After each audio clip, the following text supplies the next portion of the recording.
नमस्कार दोस्तों, स्वागत है आपका हमारे चैनल नेशन रिव्यू में।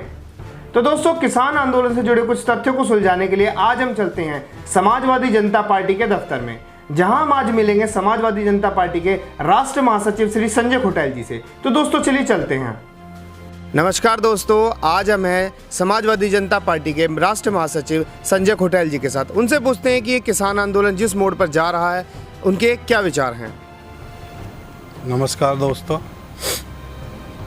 किसान आंदोलन जो आज की डेट में चल रहा है वो अपनी स्थिति में किसानों की तरफ से बिल्कुल मजबूत स्थिति में चल रहा है, लेकिन सरकार जो है उसको पल पल तोड़ने के लिए जो नए नए ढोंग कर रही है। अभी कल की मैं घटना बताऊं, कुछ बीजेपी के कार्यकर्ता फिर गाजीपुर पहुंच के और लाठी डंडे से और काले झंडे से और जो वहाँ का स्टेज था उसको कवर करने की कोशिश करी। तो मैं ये कहता हूँ कि सरकार को आंदोलन तोड़ने से अच्छा है कि सरकार को किसानों की बात मान लेनी चाहिए। विशाल जी, हम आपसे जानना चाहते हैं कि जब ये किसान बिल आया था, स्टार्टिंग में कई नेताओं ने इसका समर्थन भी किया था। जैसे राकेश टिकैत जी ने एक अखबार को इंटरव्यू भी दिया था जिसमें उन्होंने बोला था कि हम इस बिल का समर्थन करते हैं और वर्षों पुरानी किसानों की जो चुनौतियां थी वो खत्म हो गई हैं। तो इस पर आप क्या कहते हैं? विशाल जी, मैं ये कहना चाहूँगा कि जो स्टार्टिंग में ये बिल लेके आए थे वो बिल बगैर गुपचुप तरीके से बिल लेके आए थे। उस जो उन्हें बहस करानी चाहिए थी, संशोधन कराने के लिए बात करी थी उन्होंने, वो भी ये नहीं कर पाए थे। और जब ये बिल लेकर आए थे उसके लिए बहस नहीं कराई थी, इन्हें हाउस में नहीं किया था। तो जो किसान नेता थे उनको समझ नहीं था, लेकिन जब पढ़ने के बाद ये सारी चीज़ें जानकारी में आई हैं और लाखों लोगों ने इसको समझा है कि ये अपनी ज़मीनों को हड़पने का एक बड़ा हथकंडा सरकार ने अमीर लोगों को दे दिया है, तो तभी किसानों के अंदर एक जागरूकता आई है और उन्हें पता चला है कि भाई कॉन्ट्रैक्ट फार्मिंग के कितने नुकसान तुम्हें होंगे। वन पेंशन वन रेट ये नहीं मिल रहा है। तो कई चीज़ें इसमें बहुत, विशाल जी, गलत चीज़ें थी जिनका विरोध किसान कर रहे हैं। और किसान को आप देख भी रहे होंगे कि जिस हिसाब से आज गाजीपुर हो, जितने भी बॉर्डर्स हैं, सभी जगह ये लोग वहाँ बैठे हुए हैं, बरसात में, सर्दी में, गर्मी में। तो आप देख ही रहे हो कि इसमें कितनी स्थिति ख़राब है किसानों की भी, क्योंकि इसलिए कि ये बिल गलत है, काला कानून है तीनों। और बिजली का जो अध्यादेश लेकर आए थे, और तीनों बिल भी अध्यादेश के माध्यम से लाए थे, तो ये बहुत गलत है देश के लिए। लेकिन संजय जी, हम आपसे ये जानना चाहते हैं कि राकेश टिकैत जी और उनके भाइयों ने बिना बिल को पढ़े हुए इस बिल का समर्थन क्यों किया था? नहीं, ये तो मैं राकेश जी के लिए नहीं कह सकता कि भाई उन्होंने समर्थन किया होगा। अगर किया है तो वो जाने, उस चीज़ को मैं नहीं बता सकता। लेकिन जो बिल आज की डेट में है, जिसके लिए किसान लड़ाई लड़ रहा है, वो तीनों बिल जो हैं वो गलत है और ये किसान हित में नहीं है। तो संजय जी, मेरा आपसे एक ये सवाल है कि जैसे किसानों के लिए अपने सरकार ने एक कॉन्ट्रैक्ट फार्मिंग का बिल लेके आई है, इसमें आपको क्या लगता है कि इसमें उस किसानों को क्या घाटा है? नहीं, कॉन्ट्रैक्ट फार्मिंग का जो इनका बिल लेके आई है उसमें आप पढ़िए, उसमें ये पढ़िए कि 20 साल का आपसे कॉन्ट्रैक्ट करेंगे। कॉन्ट्रैक्ट ये ऐसा नहीं कर रहे हैं, ये इनका एक सिस्टम बना रहे हैं ये कि 10 गांव में एक ही कंपनी आएगी और वो काम करेगी। ठीक है, छोटे छोटे जो किसान हैं उनसे सब आप एग्रीमेंट करा लोगे, ज़मीनें आपके अंडर में आ जाएगी। अभी पीछे इन्होंने जब स्टार्टिंग किया था तो उस समय ये बोला था कि जी एसडीएम से ऊपर नहीं जाएगा किसान, डीएम तक जाएगा। डीएम किसके लिए होते हैं? डीएम किसकी बात मानेंगे? आज लाखों किसान वहाँ बैठा हुआ है, गाजीपुर बॉर्डर पर बैठा हुआ है, और आप कह रहे कि एक किसान अपनी ज़मीन छुटा लेगा। 20 साल की कॉन्ट्रैक्ट फार्मिंग के अंदर एक मजदूर बना के छोड़ने के लिए ये लोगों ने ये कॉन्ट्रैक्ट फार्मिंग का वो लेके आया है। कॉन्ट्रैक्ट फार्मिंग आज भी हो रही है, छोटे छोटे स्तरों पे हो रही है। कॉन्ट्रैक्ट फार्मिंग, गन्ने के भुगतान, गन्ने वाला जो सिस्टम है वो भी कॉन्ट्रैक्ट फार्मिंग के हिसाब से है। लेकिन आप बताइए मुझे विशाल जी कि कब से रेट दिया, कब किसान को आंदोलन करना नहीं पड़ रहा है? हर साल अपने पेमेंट के लिए आंदोलन करना पड़ रहा, वो भी एक कॉन्ट्रैक्ट फार्मिंग है। ठीक है ना? तो मैं ये आपसे कहना चाहूँगा कि कॉन्ट्रैक्ट फार्मिंग हमारे देश के लिए हित में नहीं है, छोटे मजदूर जो किसान हैं उनके हित में नहीं है। वो बिल्कुल मजदूर बन जाएंगे। और जो ज़मीनें हमारी इनके पास है, जो किसान डर रहा है आज की डेट में, वो इसीलिए डर रहा है कि कॉन्ट्रैक्ट फार्मिंग की आड़ में ये हमारी ज़मीनों को ख़त्म और लेना चाहते हैं। लेकिन संजय जी, जैसा मैंने कानून में पढ़ा है उसमें साफ साफ ये लिखा हुआ है कि किसान जब चाहे इस एग्रीमेंट को कैंसिल कर सकता है।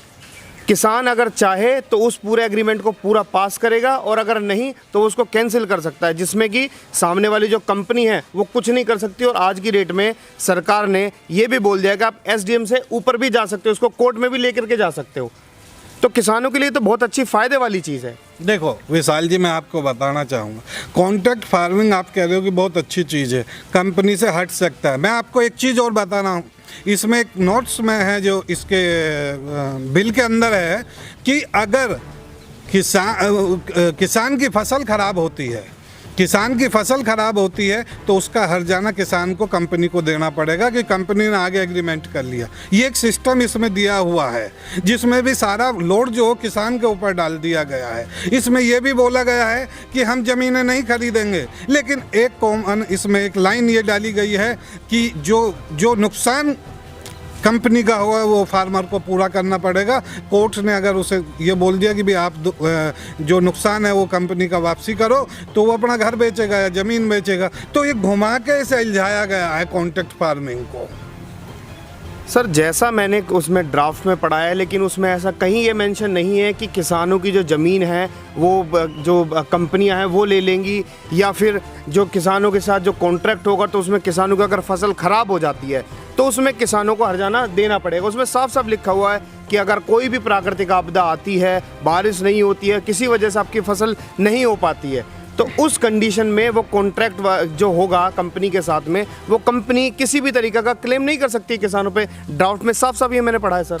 मैं आपसे बात बताना चाहूँ, आप जो ये कह रहे हो ना, फसल बीमा की बात कर रहे हो, फसल बीमा आज भी ज़बरदस्ती किसानों से काटा जा रहा है। बैंक में पैसे जाते हैं, उसका फसल बीमा काट लिया जाता है। ये सरकार के बारे में ही बात कर रहा हूँ मैं कि बीमा, और जब देने का नंबर आता है तो उनको 1 रुपये, 2 रुपये, 10 रुपये का चेक दिया जाता है। तो ये कथनी और करनी में बहुत बड़ा अंतर हो रहा है कि ऊपर से जो चीज़ें चल रही हैं वो ज़मीन पर पहुँचते पहुँचते किसान के हाथ में जीरो आ रही है। दूसरी बात मैं ये कह रहा हूँ, जब 5 किलोमीटर लंबा एक पेच बना दिया जाएगा तो किसान वहाँ से बाहर निकल के कैसे आएगा? मैं आपसे पूछना चाहता हूँ विशाल जी। आपने अभी मुझसे पूछा था कि ये जो किसानों के लिए कॉन्ट्रैक्ट फार्मिंग बनाई गई है, इसमें 5-5 बीघे के, 10-10 बीघे के जो कॉन्ट्रैक्ट होंगे किसानों के साथ में, उसमें किसानों को ये हो जाएगा कि उनकी ज़मीनें ले ली जाएंगी और अगर किसानों की फसलें ख़राब होती हैं तो उस कंडीशन में किसानों से ही उनका भुगतान लिया जाएगा।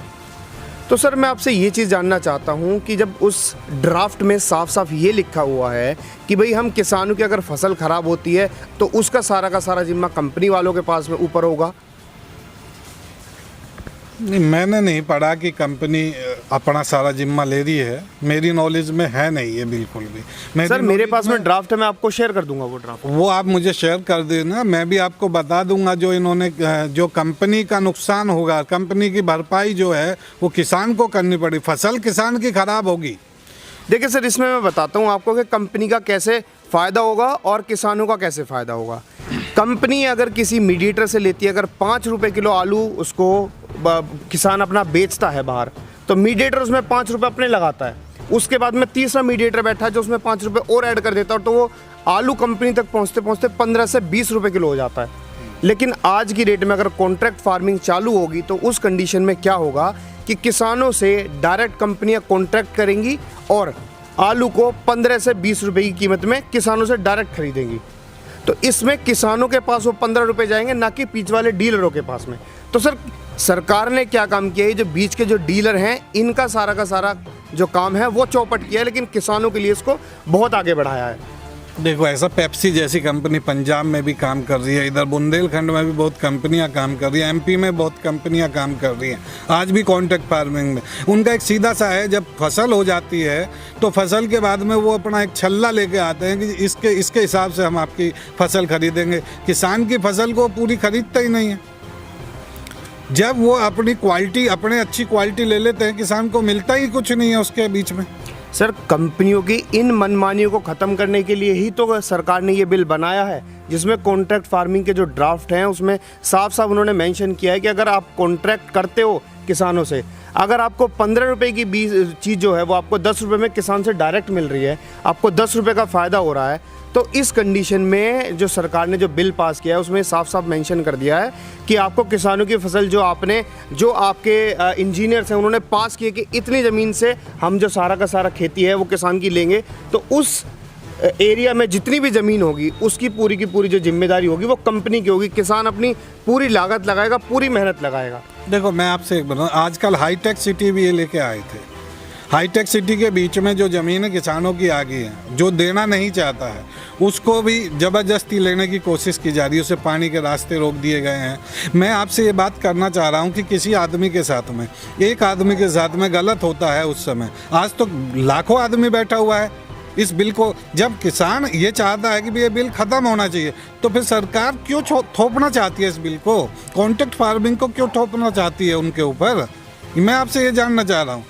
सर देखिए, भारत में 28 से 29 राज्य हैं, जिसमें से सिर्फ और सिर्फ जो मेनली जो काम कर रहे हैं इस आंदोलन में वो सिर्फ 2 राज्य हैं, जो कि पंजाब है और उत्तर प्रदेश है और हरियाणा। ये 3 राज्य ऐसे हैं जो प्रोटेस्ट कर रहे हैं। बाकी किसी भी राज्य में हम अपने को ये प्रोटेस्ट देखने को नहीं मिल रहा है। देखो ये प्रोटेस्ट जो है पूरे देश में चल रहा है, और यहाँ आपको इसलिए देखने को रहा कि पश्चिमी उत्तर प्रदेश हो या हरियाणा हो या पंजाब हो, मैं जो सरकारी खरीद जो पंजाब में होती है वो 90% के आसपास होती है और हरियाणा में 85% के आसपास होती है, तो इन पे ज़्यादा जोर पड़ रहा है। और जो पश्चिमी उत्तर प्रदेश है उसमें थोड़ी और कम होती है, लेकिन यहाँ का जो किसान है वो जागरूक है, ताकतवर है, थोड़ा वो लड़ाई लड़ रहा है इन लोगों से। जो सरकार आज निकम्मेपन दिखा रही है उसके लिए सामने खड़ा होकर वो आवाज़ उठा रहा है। लेकिन आप ये समझे, अभी महाराष्ट्र में हुआ था 25-50 हज़ार लोगों की यात्रा निकली थी। आप बंगाल जो हार के आए हो, किसानों की वजह से हार के आए हैं, उड़ीसा वगैरह, बताओ कहाँ पे किस राज्य में आंदोलन नहीं हो रहा किसानों का?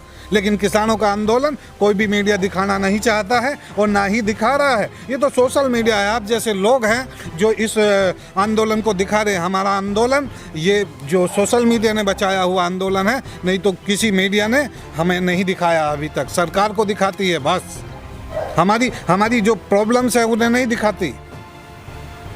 ये इस देश के अंदर जो हो रहा है ये आज से पहले कभी नहीं हुआ। इतना हरासमेंट किसान का कभी नहीं हुआ। 7 महीने से बैठा हुआ है, आपके दिल्ली के दरवाजों पे बैठा हुआ है। बार बार तुम जनता को ये दिखाने के लिए बात करते हैं कि जी हम बुला रहे हैं, और उसके बाद वहाँ बैठ के चाय पी के ये कहते हो कि जी चलो जो हो देखेंगे आगे। ये सरकार की नीति है। सरकार का काम है इन किसानों को न्याय देने का। सरकार किसके लिए बनी है? इन किसानों ने सरकार को बनाया है। इस बार आप पूर्ण बहुमत से आए थे, सिर्फ किसानों की वजह से आए थे। आज वही किसान आपके सामने आपके दरवाजे पे बैठे हुए हैं, उनकी आप सुध लेने वाले नहीं हो। ये देश में अन्याय हो रहा है किसानों के साथ, इससे बड़ा अन्याय कुछ नहीं हो सकता। तो संजय जी, हम आपसे ये जानना चाहते हैं कि ये किसान आंदोलन की आड़ में कुछ जो राजनीतिक पार्टियां हैं वो अपनी राजनीतिक पार्टियां चमका रही हैं, या फिर ये किसान आंदोलन सच्चाई है? देखो मैं आपसे विशाल जी बताना चाहता हूँ, जब ये आंदोलन शुरू हुआ था समाजवादी जनता पार्टी ने भी इस आंदोलन को समर्थन दे रखा है। समर्थन पॉलिटिकल पार्टियों ने सभी ने दे रखा है। और ये जो आंदोलन था, मैं भी यहाँ 1.5 महीना रहा हूँ गाजीपुर बॉर्डर पे भी, और सभी बॉर्डरों पे मैं गया हूँ। ये आंदोलन सच्चा आंदोलन है, ये किसी का कराया हुआ आंदोलन नहीं है, ये गॉड गिफ्टेड आंदोलन है। तो ईमानदारी से तो मैं यही कहूँगा कि इसको जो किसान ही चला रहे हैं, और लेकिन जो पार्टी है, जो सत्ता में सरकार है, वो इसको अलग अलग तरीके से प्रेजेंट करने की कोशिश कर रही है, तोड़ने की कोशिश कर रही है। कभी कहती है जाटों का आंदोलन है, कभी कहते हैं कि आतंकवादियों का आंदोलन है, कभी कहते हैं अलग अलग नए रूप लेके आ रहे हैं। जातियों में इसे डिवाइड करने की कोशिश कर रहे हैं। जैसे अभी बीजेपी का पीछे आपने देखा होगा 26 तारीख में जो घटना घटी थी, उसके बाद में नंद किशोर गुर्जर जैसे बीजेपी के नेता आए थे और अपने गुंडों के साथ ये सारी चीज़ें करने की कोशिश करी, इसे ख़राब करने की। ऐसे अभी कल ही देखो आप, कल भी फिर बीजेपी के लोग वहाँ पे जाके और आंदोलन का जो स्टेज है उसको कवर करने की कोशिश कर रहे हैं। तो बीजेपी चाहती है कि इस आंदोलन को तोड़ा जाए, लेकिन आंदोलन को तोड़ने के साथ में वो ये नहीं सोचे कि किसान की जो मजबूरी है, किसान की जो ज़रूरत है, उस पे तुम काम करो, लेकिन सरकार इस चीज़ तरफ कोई ध्यान नहीं दे रही है। सिर्फ तोड़ने का राजनीति बीजेपी सरकार करती है। अब जातियों में तोड़ने के लिए लोगों के साथ में ये सारी चीज़ की जा रही है, जो गलत है, देश हित में नहीं है। किसानों का बिल देश हित में नहीं है। किसानों के साथ में जो ये अन्याय सरकार कर रही है, 7 महीने से जो लोग बैठे हुए हैं यहाँ पे, ये भी न्याय संगत नहीं है।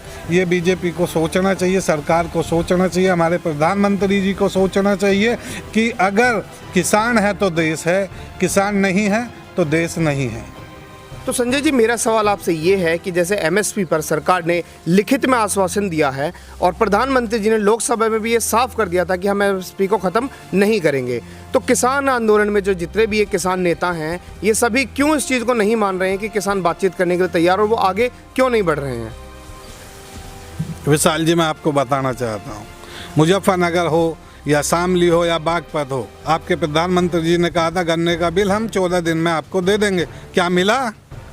एमएसपी के लिए वो बोल रहे हैं, हम कह रहे हैं भाई कानून बना दो ना एमएसपी के लिए, पूरे देश में कानून हो जाएगा एमएसपी के लिए, उससे नीचे कोई खरीदेगा तो उसको सजा हो। हम यही तो मांग कर रहे हैं। इसमें दिक्कत क्या आ रही है सरकार को, ये बताइए। आज ये कह रही है कि आप जो सरकारी मंडी है उनसे ज़्यादा बाहर रेट मिलेगा आपको। जो प्राइवेट मंडी है, जो अडानी अंबानी इस तरीके के लोगों की आ रही हैं, उद्योगपतियों की, कि उसमें ज़्यादा पैसा मिलेगा। तो हम तो कह रहे हैं एमएसपी जो भी लागू सरकार करेगी ना, एमएसपी किसान तो लागू नहीं कर रहा। जो भी फार्मूला है स्वामीनाथन आयोग का, उसके हिसाब से रेट फिक्स कर दीजिए, एमएसपी लागू कर दीजिए, हम तो उसे लेने में खुश हैं। ये कहते हैं कि आपको हम अगर वहाँ 3000 है तो वहाँ 4000 का रेट मिलेगा। अरे हम कह रहे हैं भाई 4 का नहीं, आप जो एमएसपी लागू कीजिए। इस देश के लिए एमएसपी बहुत ज़रूरी है, किसान के लिए एमएसपी बहुत ज़रूरी है, क्योंकि उसको लागत मूल्य की ज़रूरत है। जब उसकी फसल आती है तो वो 2 रुपये में बेचना पड़ता है, और जब फसल बढ़ जाती है तो वो 4 रुपये में बिकता है। लेकिन इसका एक असर और मैं आपको बता रहा हूँ विशाल जी, ये असर जो है वो उपभोक्ता पे बहुत ज़्यादा पड़ रहा है। किसान देश की रीढ़ है, लेकिन उपभोक्ता भी इस समय परेशानी के दौर में आ गया है। जब से उद्योगपतियों के बीच में ये खाद्य की इनकी नज़र, और एक चीज़ों में आपको एक रोशनी डालना चाहता हूँ, इस सरकार की, बीजेपी सरकार की, आज से नहीं, जिस दिन ये फर्स्ट डे आई थी उसी दिन इन्होंने भूमि अधिग्रहण बिल पे हथौड़ा चलाया था। और जबकि इन्होंने कांग्रेस के टाइम में खुद बैठ के वो बिल बनवाया था, तो फिर इनको भूमि अधिग्रहण बिल चेंज करने में क्या ज़रूरत पड़ेगी जी? 4 महीने बाद ही वो सारी चीज़ें क्यों होंगी? तो इस सरकार की कथनी और करनी में ज़मीन आसमान का अंतर है। ये बोलते कुछ और हैं, करते कुछ और हैं, और होता कुछ और है। लेकिन सर, एमएसपी तो पहले से भी नहीं था। कांग्रेस की जब सरकार थी उस टाइम पे भी एमएसपी को कानून तो नहीं बनाया गया था। और जब ये किसान आंदोलन शुरू हुआ था, शुरुआत में ही किसानों ने जब प्रोटेस्ट करना स्टार्ट किया था, उन्होंने बोला था कि हमें इस बिल में सुधार चाहिए। लेकिन आज ऐसी कंडीशन आ गई कि किसान बोल रहे कि हमें ये बिल ही ख़त्म करने, और ये काले कानून है। देखो, ये तो मानते हो कि सरकार तीनों काले कानून को संशोधन करने के लिए तैयार। जब ये सारे बिल इतने अच्छे हैं तो संशोधन करने पे क्यों आ रही है सरकार? संशोधन करने पे सर उन्होंने इसलिए बोला है कि अगर किसानों को हमारी वजह से कोई भी समस्या है, किसी भी प्रकार की समस्या है, तो हम उसमें संशोधन करने के लिए तैयार हैं। अगर बातचीत से सारी की सारी चीज़ें सॉल्व होती हैं तो सरकार बातचीत से सॉल्व करने के लिए तैयार है। लेकिन अब ये इन बिलों को ही गलत बता के, उनको काला कानून बना के आगे इनको किसान जो नेता हैं वो आगे इनको प्रस्तुत कर रहे हैं। देखो, ऐसा है, जो भी मीटिंगें हुई हैं सरकार के साथ, वो कहती है जी ये हम संशोधन कर देंगे। अब संशोधन तो जब सारा बिल खराब हो चुका है तो उसे नया बिल लाने में तुम्हें क्या दिक्कत? तुमने कभी किसी किसान के साथ बैठ के बात नहीं करी, उसके प्रॉब्लम नहीं समझी, तो आज दोबारा से इसे ले आओ ना। तुम किसानों के साथ बैठो और जो भी उनकी समस्याएं हैं उनको इसमें जोड़ो, और नया अध्यादेश, नया बिल ला के दो किसानों के लिए। दूसरी बात, जो आप बोल रहे थे कि कांग्रेस के टाइम में भी एमएसपी नहीं आई, मैं कहता हूं कांग्रेस को जनता ने नकार दिया। ये आप मानते हैं? बिल्कुल सर, बिल्कुल धरातल पर बैठा दिया। अगर जो कांग्रेस ने नहीं किया है, क्या आज ये सरकार नहीं करेगी? एमएसपी ये लागू नहीं करेगी? मतलब उस समय कोई गलत बात हुई कांग्रेस के समय तो ये सही नहीं करेंगे? क्या ये आलू प्याज लेके नंगे होके इन्होंने आंदोलन नहीं किया? आज जो हमको ये आंदोलन जी भी बोल रहे हैं, इन्होंने गैस सिलेंडर अपने सिर पर रख के नहीं आंदोलन किया। किस बेस पे ये आए थे? ये इसी बेस पे आए थे कि उपभोक्ता परेशान है। आज इनके समय में डीजल और 100 का आंकड़ा पार कर लिया है। ये सरकार वही है जो 30 रुपये लीटर की डीजल और पेट्रोल की बात करती थी। 350 रुपये का गैस सिलेंडर था, आज 850 रुपये का सब्सिडी दे रहे हैं। सारा देश घुमा रखा है। किसी को कुछ समझ ही नहीं आ रहा है कि इस देश में हो क्या रहा है। कभी नोटों की लाइनों में लगा दिया, कभी किसानों जनता को ये अंधेरे में ला के ये बिल और दिल्ली के बॉर्डरों पे बैठा दिया। ये सरकार इस देश हित में काम नहीं कर रही है और ना किसान हित में काम कर रही है, ना उपभोक्ता के हितों में काम कर रही है और ना युवाओं के हित में। आज रोजगार की क्या स्थिति है? कोरोना के टाइम में ये फेल हुए। आज 50,000 का गैस सिलेंडर नहीं मिल पा रहा था। कहाँ, क्यों? तुम्हें सारी चीज़ें पता थी। इस देश के लिए जो छलावा हो रहा है, सरकार आने के बाद में जो समस्याएं अंबार लगा रही हैं ज़मीनी स्तर पे, आप टेलीविज़न में और उसमें दिखाते रहे हमने ये कर दिया, हमने कर दिया। ज़मीनी स्तर पे कोई काम नहीं हो रहे हैं। इस देश में आम आदमी परेशान है। उसमें किसान भी है, उसमें युवा भी है, उसमें उपभोक्ता भी है। अरे तेल क्या रेट डबल कर दिया तुम लोगों ने। आप कहते थे क्रेडिट कार्ड किसान के लिए हम बहुत अच्छा वो करेंगे, डबल आय करेंगे। आपने जो इसका ब्याज है वो डबल कर दिया। स्थिति बहुत भयानक स्थिति है जो मीडिया नहीं दिखा रहा है। मीडिया क्योंकि सरकार की बोली बोल रहा है। अगर मीडिया सरकार की बोली ना बोले तो ये सारी धरातल से निकल के आपको पता चलेगा कि इस देश में रोजगार के मामले में, किसानों के मामले में कितनी बेरोजगारी बढ़ चुकी है। ये देश भूखमरी के कागार पे है। अगली क्रांति रोटी के लिए होने जा रही है। हम आपसे ये जानना चाहते हैं कि जैसे इस किसान आंदोलन ने काफ़ी नए नए मोड़ लिए हैं। जैसे 26 जनवरी को हमारे राष्ट्रीय तिरंगा को ज़मीन पर इन किसानों ने पटक दिया था, तो सर ये किसकी चाल थी? देखो, ये सरकार इसमें फेल हुई है। मैं सीधी सीधी बात कहता हूँ, दिल्ली पुलिस इसमें फेल हुई है। जो भी चीज़ है वो सीबीआई जांच कराई जाए इस कांड की, उसमें सारे तथ्य खुल के आ जाएंगे। जिन लोगों का इसमें हाथ है या कुछ बात हुई है इसमें, या जिसने भी किया है वो किस तरफ से हुआ है, उसकी जांच हो जाए तो दूध का दूध, पानी का पानी हो जाएगा। मैं इसमें यही कहना। सर, वो किसान कैसे हो सकते हैं जो ट्रैक्टर चढ़ाते हैं उस पर पुलिस वालों पे और लाठी चार्ज करते हैं तलवारों से, कि उस पर पुलिस वालों पर हमला करते हैं और हमारे राष्ट्र ध्वज को ज़मीन पर लाकर पटक देते हैं? देखो, जो ट्रैक्टर जिस तरीके से ITO पे चल रहे थे वो ट्रैक्टर किसानों के नहीं थे। किसान अपने बच्चों को लेके गया 26 तारीख में, अपनी फैमिली को, छोटे छोटे बच्चों को लेके वहाँ पे गया था। वो किसी से लड़ने नहीं गया था। वो देश में एक आयाम बनाने गया था कि 4 लाख ट्रैक्टर किस तरीके से देश के राजधानी में तिरंगा लेके घूमेंगे। आपको मैं बता दूँ, 2 फुटेज के अलावा 7 जगह पे हम लोगों का आंदोलन जो था वो बिल्कुल सही सलामत रहा। लोगों ने फूल मालाओं से हमारा स्वागत किया।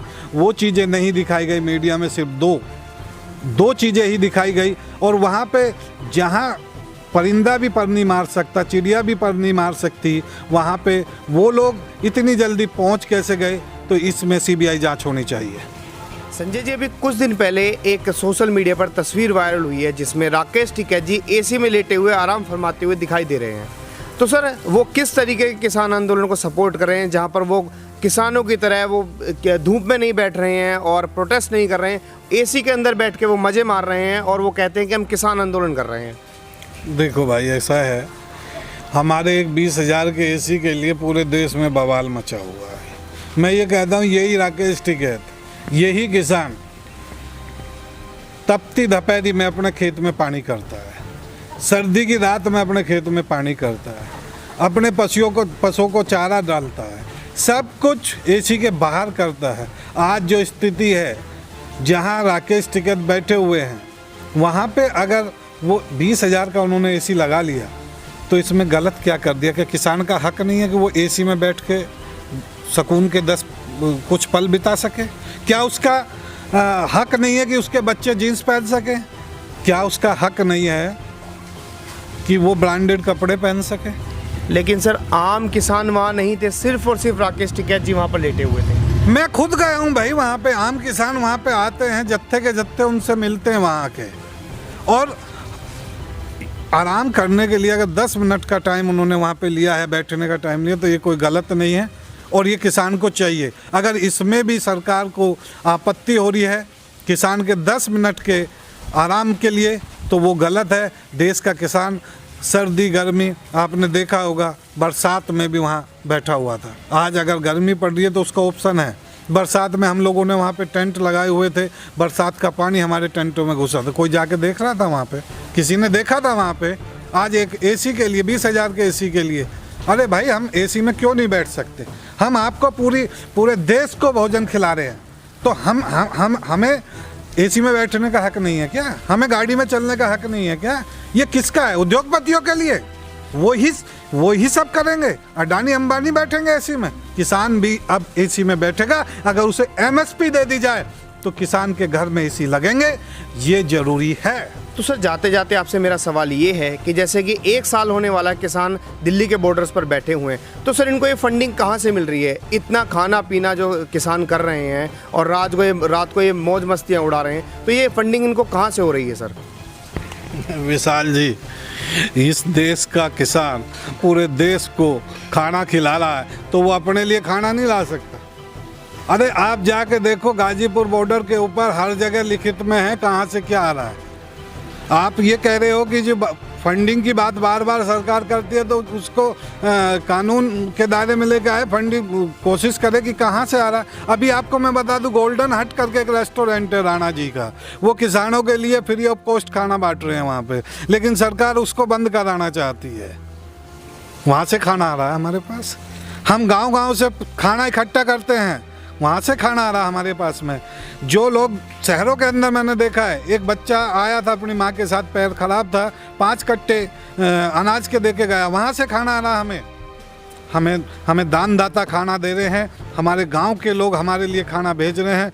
और वहाँ पे मैं ये कहता हूँ, जिसको भी खाना है वो आए, वहाँ भरपेट खाना मिलेगा। किसान का आंदोलन खाना खा के लड़ाई लड़ने के लिए है, क्योंकि हमारा पेट खाली नहीं रहेगा, क्योंकि हम अन्न पैदा करने वाले लोग हैं। और हमारा आंदोलन इसी तरीके से चलता रहेगा जब तक 3 काले कानून, एमएसपी पर कानून नहीं बनेगा। और अभी मैं आपको बताना चाहता हूँ, ये आंदोलन जो है ये उपभोक्ता को बचा रहा है। उपभोक्ता भी इस समय परेशानी के दायरे में आ चुका है। तेल और सभी की चीज़ों की जो कीमतें वो बढ़ती जा रही हैं। इस देश के अंदर रोजगार के ऊपर आंदोलन है, जिनको तोड़ दिया गया है। युवा कहीं पे रोजगार के लिए अगर आंदोलन करते हैं तो उन्हें पीटा जाता है।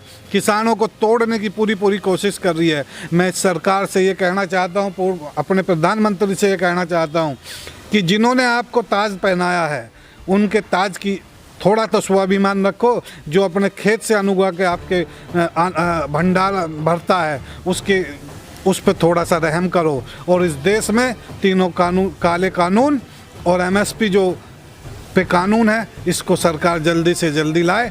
तोड़ने में ज़्यादा समय ना लगाए, इसे जोड़ने में लगा दे, यही देश में हित में होगा।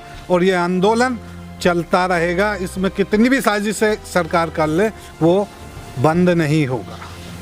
तो दोस्तों, आज हमारे साथ थे समाजवादी जनता पार्टी चंद्रशेखर के राष्ट्रीय महासचिव संजय खुटेल जी। तो दोस्तों, वीडियो अगर आपको अच्छी लगी हो तो चैनल को सब्सक्राइब कर लें और शेयर करना बिल्कुल ना भूलें। Thank you so much.